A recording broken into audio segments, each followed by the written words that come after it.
Ladies and gentlemen, how you all doing? This is Con Ulrich, and I'm here with Rang Ru. Hello, hello, hello. And folks, we're over here on the map of Tsel, so make sure you have airplane mode on, because we have ourselves a nice little match going on between who, Rang? Well, on the left-hand side in blue, we have the we have the Lagvulim playing as 78th Sturm Infantry Division with Maverick income.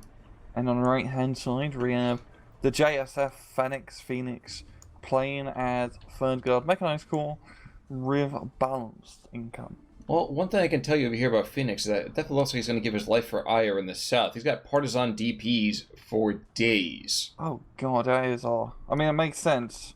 Especially on this map with all the forests. This is perfect for partisans. Maybe not so much DPs, but the regular partisan squads and the Molotovs, you can have a very fun time in a forest. Though, perversely, this might be one of the few times that the T-26 is going to be a really, really strong counter with this, I would say, early light vehicle play from the 78th Sturm. Yeah, just good cheap, and also it's recon optics, good cheap vehicle that you can get to just help out. Not the best armament, but, you know, an armored machine gun with a small HE count. Oh, no HE, but an armored machine gun is still decent.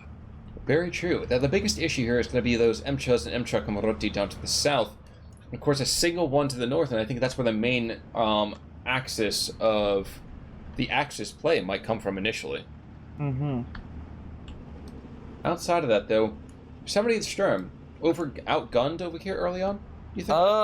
Well, infantry rise, not really, because they got the best infantry in game with the STG troops and the Schutzen squads. Mm-hmm. But in terms of armor, it's definitely going to be a bit harder. This is a lovely map for Shermans, and for 78th Sturm, you got Stugs, which don't have turrets. And yeah, that's really all they got in terms of armor. I'm not going to use Nashorns on this map. Oh no, this is not a Nashorn approved map. Well, interesting again. Rhinos are much more kind of like plains animals. They're not really like hills and forests too much. Yeah, exactly, Khan. Hey, I watched the Animal Planet. I know what's going on. Mm-hmm. But we are definitely going to see, I would say, some early Soviet gains here, if for no other reason than the fact that there's a lot of heavy lifting that's going to be done by that MCHA. Yeah. I mean, up north, I think MCHA shot off a truck or two, and that's going to provide fantastic fire support, and especially with the 50 cal. Indeed. Now, unfortunately for that Pac 40 in the back, there is still an Partizani, MG42. Ooh, first shot on that MCHA might be another kill. Incendiary, jeez. Good Pac 40 placement. Yes, fantastic. What's more, as well, we are seeing the Russian mortars are just shelling empty ground pretty much everywhere. Yeah, it's definitely been very presumptuous. I mean, it's definitely a good idea. I mean, you saw it down south with the 120 mils hitting the ground, but didn't really do much. You know, its Partizani pushed down south is definitely rather interesting to see, as it should be enough to overwhelm the lone. I wouldn't say it's enough to overwhelm the lone MG42, but I don't know, it's quite a lot of ground between Yem and it. Yeah, but when you're being attacked by, 48, 50 men all at one time, you can't shoot them all. No, you can't, but you can shoot a lot of them. True. Now, but Grenadiers being called in to maybe stabilize the northern side here. The initial P-Grens kind of getting overwhelmed by the sheer number of PPSs, Molotov cocktails, and just the ridiculous amounts of most of the guns. Mm-hmm. And what's the additional reinforcement? Oh, Pioneer Fuhrer. Actually, we are going to see a Nashorn, so... Yeah. Not quite in its natural habitat, but all the same. Yeah, I mean, it's still a Pac 43 gun. It will destroy absolutely everything. But it's gonna get killed pretty easily, as there's not really many places to hide, and at close ranges, those Shermans, they have a pretty good chance to hit you with your paper-thin armor. Yes, they do. Now, the Grenadiers against that early Partisans, I kind of want to see how this works out, because green cover. You would think that the MP44s and the MG42 should be enough to take them out. And judging by the initial losses here, good lord. Yeah, and also the mortar, the German mortar has been helping out quite a bit. Yeah. You do not mess with 78th Sturm infantry. They just tear you a new run with those SCG squads. Now, I am a little concerned for that T-26, who's engaging his former brethren. I would be backing up right about now if I were him. But he and I seem to be on different wavelengths. And I do want to call your attention back to that partisan thing you're talking about. Look at how they're placed in the south. It is probably the most parade ground-ready partisan troops you've ever seen in your life. Oh, and they did kill the MG42, but I want to see these guys all move up in a line, Napoleonic style. Well, and Baglite Grenadiers coming in behind this collection of Automachikis, partisans, and that Komroti. Oh wow! This could be, shockingly enough, a very quick reduction of the Russian position. Yeah, I didn't really see how he managed to encircle him so quickly with just infantry, but I like it. I like it. I do hope he mortars that forest first before he moves in the Baglite Pioneers. This will be on the safe side. But even then, the Pioneers can kill the Avtos. They got bloody STGs and satchel grenades. Yes, they do. And well, the Stokes are there to kind of clean up anything that you know, stumbles out to the west. Mm-hmm. But in case... I'm good, please, go ahead. No, but it's still like Trove Khan. Like, there's barely been any real productive progress from either side. It's been just small skirmishes. Now, I do like that there's a recon plane being brought on in. I don't think we're going to see any kind of strafing runs being done. Nope, he's just calling it in and then backing away, as both these Cobras are going to take him out pretty quickly. That's probably a very good call. But the Cobras are pretty fast, and oh god, they're getting closer. Furball. ME-109's head-to-head. That's one. And now it's a 2-on-1. You know, the Cobra, you know, I don't care if it's a Mongoose or an ME-109, you're not gonna... No. You're not gonna take two planes. Oh no, he did manage to force that run to fall back. And he is going to escape. I believe the Cobra is a little bit faster. It is. Yeah, than the 109, so... It's not much, only about like 20 or 30, you know, KMs, I think, but it's still just enough to kind of extend that distance. Mm-hmm. My mind is, oh no, wait, oh, you see the mortars? No, the mortars are attacking to the north. I understand this. This makes sense. I'm not pleased with it, but it makes sense, at least. Yeah. And we still got that, like, Soviet partisan pocket. It's just stuck behind lines. I would not want to be those troops surrounded by Stugs and Baglites. Not an ideal position. No, not at all. And I don't even think these other superiors are going to be really enough to do with anything about it.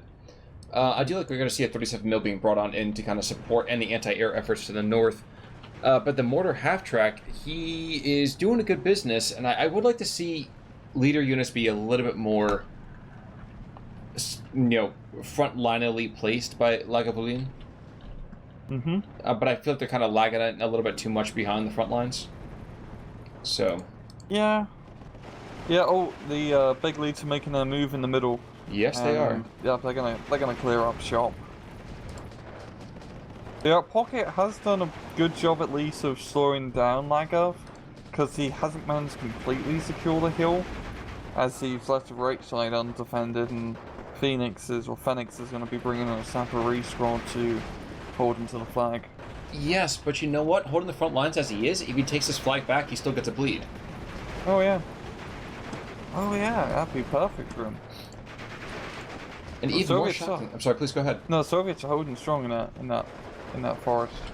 I think to a certain degree, technically they have numbers. Maybe not the quality, but I think quantity has a quality all of its own right now. Yep. And though, really, when you think about it too, the Pioneers did not take that many losses. They lost literally, I think, what, 6 troops? 7 guys, like, over the 2 squads. That's a solid performance. Definitely ideal. Now, looking down south, you have MP-44s entertaining some of these partisans in the trees in that town, and actually the southern push is happening. We have 4 squads shifting, all 8 squads moving in. Not in parade formation, unfortunately. Nah, you know, they look pretty, but, you know. Yeah, and well, they're gonna run into a little bit of trouble as they have no AT and there's a T-26 here. I mean, T-26 is probably not gonna have a good time either, a little bit overwhelmed, but yeah. Well, the last thing, too, is they still have the Pac-40 there to kind of give at least incidental fire support. Nothing too really beautiful or worthwhile, but just enough to be kind of irritating. Yeah, he kind of has a Pac-40 in a little bit of a bad spot. If you look at its line of sight, it doesn't really have a good line down the road. I think he had it, yeah, to hope to get a good line straight through the road, but just for where it covers, it's just pretty much kind of blind. Certainly makes sense. Now, we are going to see, I think the Cobra's going to pick off an MB-109 here. Yep, you're on fire. Actually, I think I eventually claimed it. And we are going to see the T-26, like you said. Fascinating for me. Oh, no, okay, he's engaged in the Dushka.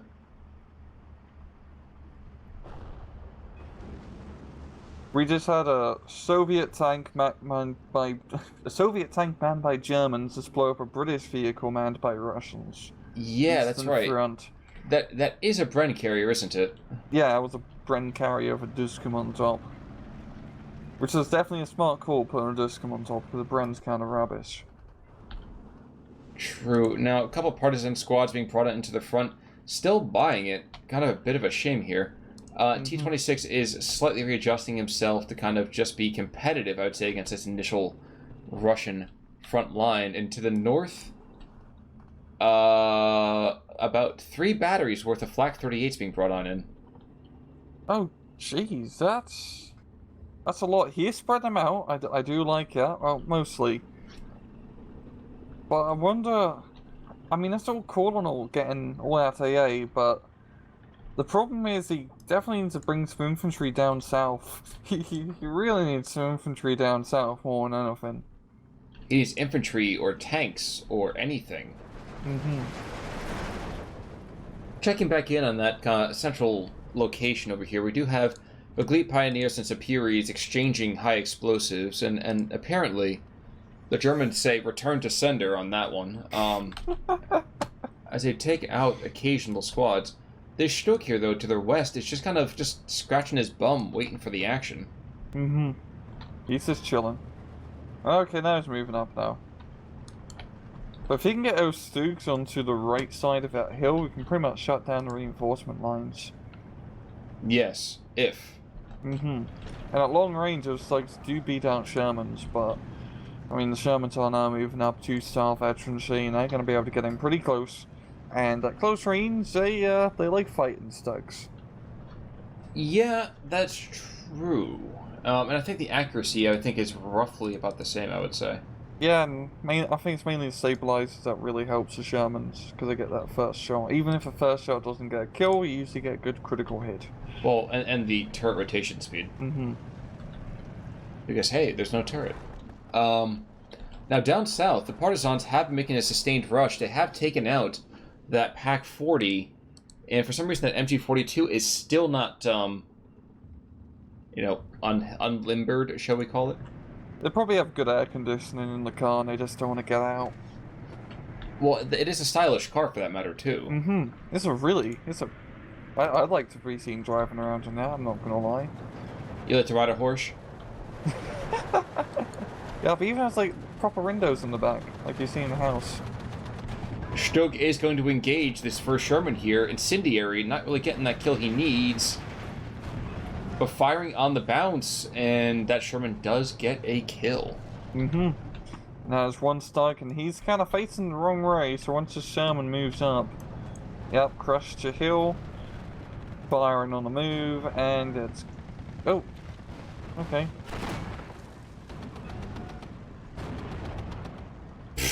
Yeah. 3 more superior squads being brought on in to secure the hillside. And I think Laga has kind of needs to reposition some of this northern concentration, should we call it? And for some reason he's bringing in Nigel over here to the south. So screw the fact that rhinos are in danger. He's bringing in the hero rhino to push back the infantry. Why doesn't he have it? Why hasn't he brought any infantry down south? Why? You need infantry here more than anything, especially 78th. Yeah. In B phase, you should have so much. Especially with your Maverick income. What's going on? I think he kind of fell in love with the idea of spamming out a hefty amount of anti-air. And he kind of was like, oh, I'm forgetting something. Whatever, I'll get it later.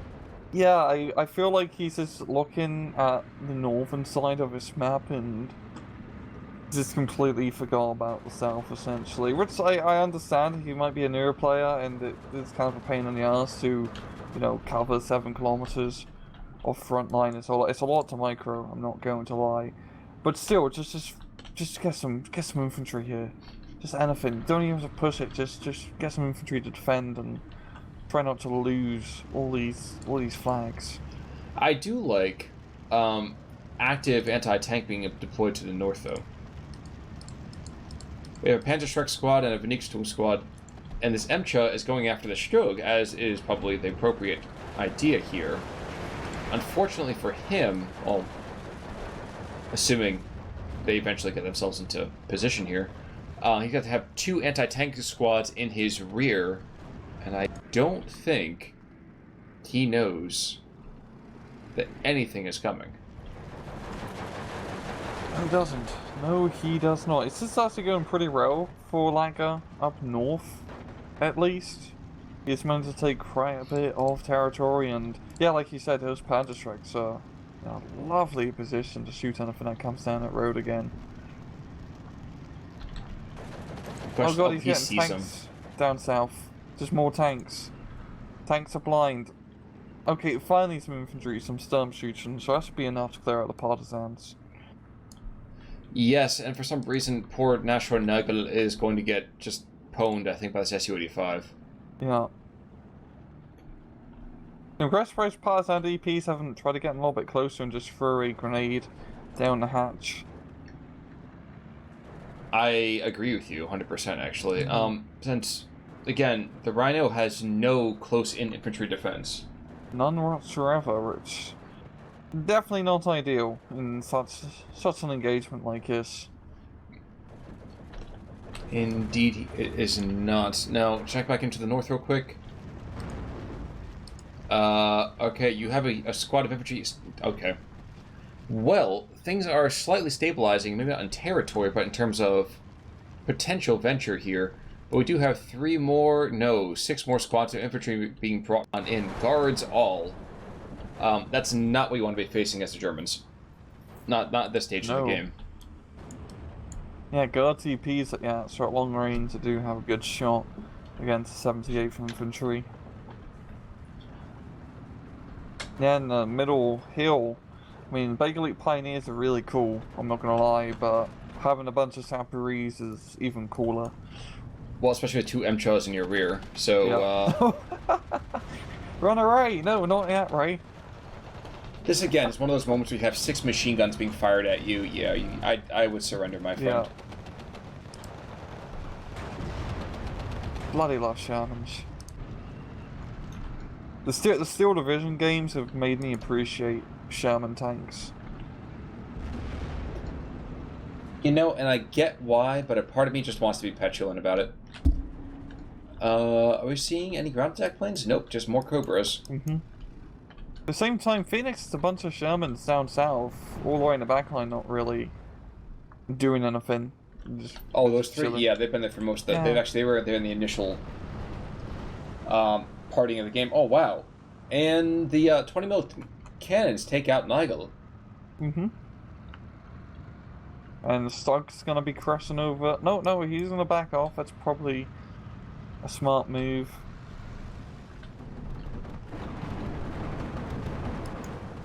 Yeah, it's really action is happening up north, and yeah, Fenix, he hasn't really made I was like a crazy push, even though he has a lot of territory. He's just been, you know, strolling the partisanis up for open territory and just claiming a bunch of land for free, Louisiana Purchase style.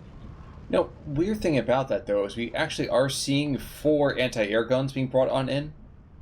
Which I get the dual nature of using them against infantry. I'm not sure I see the investment of that over legit infantry.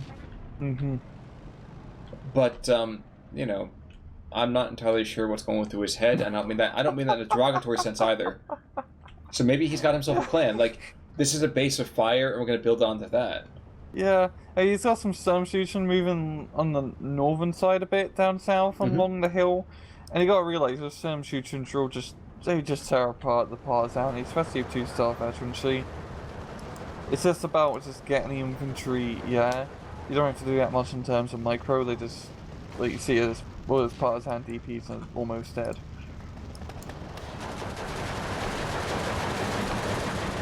Yeah, this does have a very New Hope-y vibe to it, doesn't it? As the stormtroopers come on in and take out everything in their path. Yeah, those rebel troops are You getting annihilated by those blasters. Now, I confess to being a bit of the old nerd is in me. But I remember reading something about why the stormtroopers are so bad with their aim, and there's a plot point I never really paid attention to. They let them go. Oh, yeah. All of them were literally just being told to not actually kill them, which is just impressive as all get out. Yeah. Whoa, and the Cobra gets clipped over there, gets stabbed in twain by the 4 Flak 38s. Setting up those AA pieces has helped out with something at least, and he's finally getting a Sturm shooting squad all the way down south, which is what he needs, and he's dropping in quite a lot of artillery here too, so he's actually buying a lot of artillery, good god. That's a lot of guns. Yeah, he has the income to do so. Oh, no, it's C-phase, so he has the complete opposite of the income to do so. Meanwhile, Hooked on Phoenix over here is bringing in another 5 squads worth of guards DPs down south. He's decided that I think he's going for the kill shot here. Yes, north has been a lot of action, but I think north for him is just a sideshow. He can afford to drop a point or two. And actually, he can afford to just drop about almost a kilometer. He doesn't even really need to be holding that position. Curious. Yeah, I feel like he's starting to lose a little bit. I mean, this artillery is going to definitely rip away his Partizani DPs down south, and you know, once some infantry actually move up to clear it, it should come under Langer's control again. We still have MCHAs though, and you can push in as much as you want to, but the MCHAs, for all of their flaws, are 2 breakwaters for that entire push. And once the guards come in, they can actually give some eyes on for the MCHAs. Exactly. And like right now, he's shelling his own troops. This is planned. They'll never see it coming. Dude, if I shoot my own troops, they're gonna get confused and figure out what's going on. And then I can push. That your troops will get confused and push? Both sides will be confused and no one will know what's going on. Uh-huh. That's my plan. Complete and utter chaos. Ah, the crazy Ivan attack. Got it.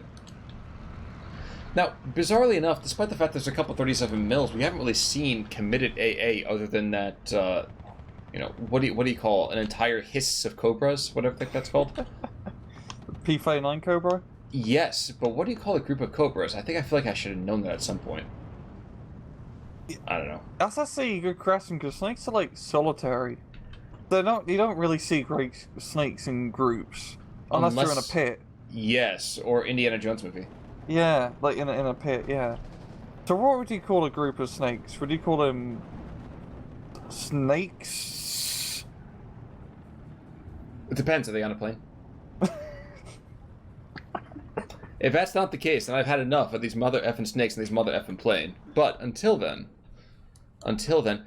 we also have some more Superior being brought on south, and we still have that 120 mil who's had a ton of munitions, and I can't help but feel that Phoenix has forgotten about him for the moment. Oh yeah. He's just chilling. Judging by that sound, so has our caster.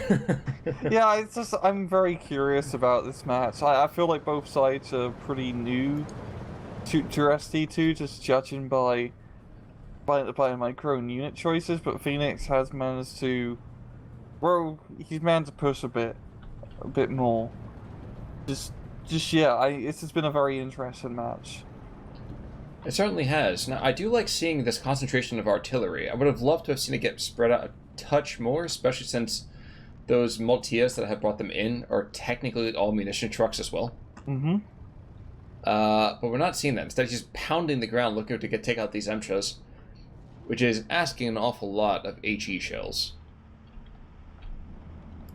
And more ZSUs. So at long last, anti-air being brought on in by Phoenix. Yeah, it's a lot of M17s being brought out and run a ginormous group. Yeah, I mean, he has the potential to really. He does have potential to push in terms of units, but he's really screwed a pooch in terms of. Whoa! That was a quick surrender. Okay, there we go. And shockingly, Phoenix taking victory. Really quite close though in terms of kills. That is shocking. Very shocking. Here's why: there is one Sherman who's got 5 kills, and everybody else has less than 3. Okay. I guess it's just because he managed to nick a bunch of ground easily with the Partisanis, and then they didn't really kill anything as Partisanis. They just kind of slowed down the Germans enough. And bled them in terms of VPs. Yeah, you're right. Yeah. We had Begleet Pioneer doing I think that was a really cool flanking maneuver. Knocked out quite a few. Even Nigel got a kill there before he blown up. Yes, but you know what? When you have a guy who costs quite that much, you kind of want to see him get a little bit more than 1 kill. Yeah, it's not cost efficient just blowing up one Sherman. You really need to blow up 2 to pay yourself off. Exactly. Exactly. But yeah, if I can give constructive criticism to Lager, just spam more infantry. And to spread them along the line too. Yeah, if you're gonna bring up tanks and anything, tanks and SD2 are blind. They cannot see anything without infantry. Before you even think about pushing, this is for anywhere in any match in the SD2. Before you even think about pushing an area, your first thought should be, do I have infantry? And if not, I need to bring it in to. It doesn't have to like spearhead the push, but to be brought enough so you make the initial ground gains to actually hold the area and spot stuff for your tanks and clear forests and towns. Exactly. And I will say from the Laga side of things as well, loving the artillery, maybe split up your assets a little bit. JSF, very interesting opening. Yeah. Very interesting opening. I was going to say, I don't really see a Partisan opening very often, but a unique attempt there. Now, if I could give a little bit of constructive criticism over there, is that, and we say this to a lot of players, if you're holding the line someplace, test your opponent someplace else, because he's not paying attention. Always do that. But let it not be said that was a bad game. It was just a very, very interesting game to kind of watch from our perspective. Yeah, definitely 2 newer players. But regardless, I think that's going to complete our Orsha. This is not a safety hazard site. Do you have your PPE on, Khan? Yeah, actually, you know what? My headphones are on and everything, so we're all, my hearing defense is already deployed. But with that in mind, our Orsha Cup coverage for this week is going to be all set. I think until next week. Rang, any other final thoughts? No. All right, and in that case, folks, we're going to call it quits for right now. We'll see you all soon. I'm Con Ulrich. I'm Rangru. Take it easy.